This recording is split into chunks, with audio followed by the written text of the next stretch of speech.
Jeshi la Polisi Kanda Maalum ya Dar es Salaam linapenda pia kutoa taarifa kuwa limemkamata mtu ambaye amefahamika kwa jina la Elia Asule Mbugi maarufu kama Dogo Bata.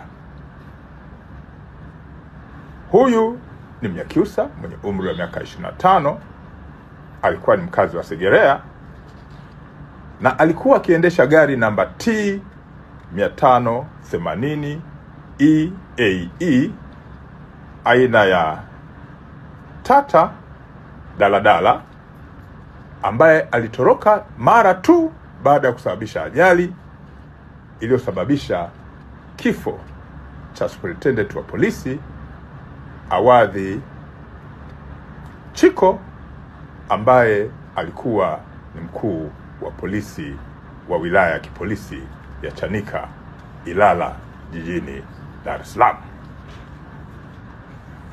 Mtuhumiwa huyu alikamatwa tarehe 27 mwezi huu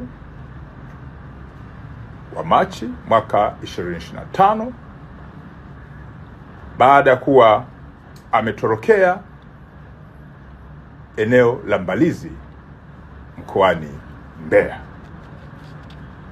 Makachero wa Kanda Maalum ya Dar es Salaam walifuatilia nyendo zake na hatimaye kufanikiwa kumtia mbaroni na kumrejesha jijini Dar es Salaam,